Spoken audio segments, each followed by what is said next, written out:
मोदी राय हूँ। तो कार्यक्रम आप लोग करने जा रहे हैं, प्रदर्शन करने जा रहे हैं, क्या तैयारी है उसकी वजह से?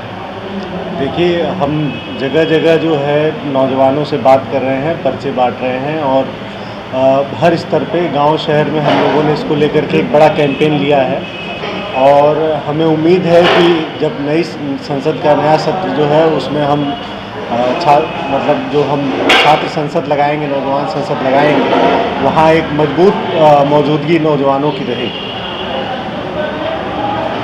अभी तक जो नौजवानों को आंदोलन, बड़ा आंदोलन रोजगार को लेकर नहीं खड़ा हो पाया है इन 10 सालों में जब से मोदी सरकार आई है, क्या लगता है आपको, आप लोग इसमें कामयाब होंगे? कितने कामयाब होंगे, कितनी सफलता मिलेगी? नहीं, कामयाब होंगे। हमने कई जगह और हम कामयाब हुए भी हैं।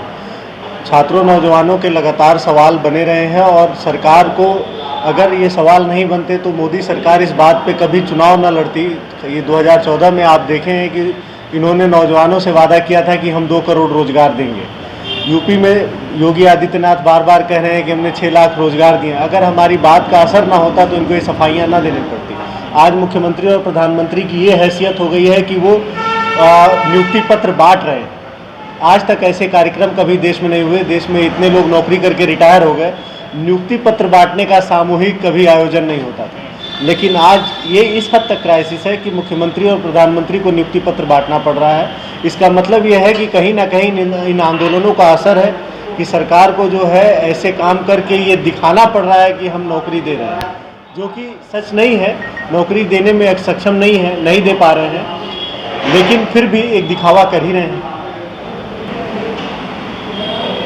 आप लगातार संघर्ष करते देखे जा रहे हैं, तमाम आंदोलन में आप आगे रहते हैं। इस आंदोलन में क्या भूमिका आपकी? देखिए, हमारी इस आंदोलन में हमारे साथी सुनील जी रख ही रहे थे, लेकिन देखिए पढ़ने लिखने के अलावा अब जो गांव में अब चले जाइए तो जो दिहाड़ी मजदूर करने वाले नौजवान हैं, जो बड़े व्यापारी हैं, वहाँ काम करने वाले जो नौजवान हैं, तो जो अभी जो बॉम्बे, दिल्ली, कलकत्ता जो काम करने वाले नौजवान थे, उनकी भी बेरोजगारी का एक बड़ा देश में संकट है।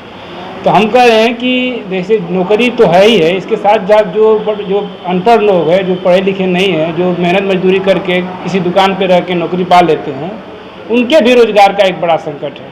और आप देख लीजिए कि नौकरी से ज़्यादा उनकी संख्या आपको मिलेगी। तो हम कह रहे हैं कि इसके साथ साथ जो इस तरह के नौजवान जो बेरोजगार होकर घूम रहे हैं, इनके सवाल पे भी सरकार को सोचना चाहिए। अभी जैसे हम लोग यहाँ लखनऊ के अंदर आपके मढ़ियाव के इलाके में, बीकेटी के इलाके में हमने लगातार 8-10 दिन पर्चा बांटा है। व्यापारियों के बाज़ार में गए हैं, मिले हैं, तो उनके यहाँ भी एक जो काम करने वाले हैं वहाँ नौजवान, वो कह रहे हैं कि नहीं, हम लोगों के लिए ऊपर भी बहुत बड़ा संकट है।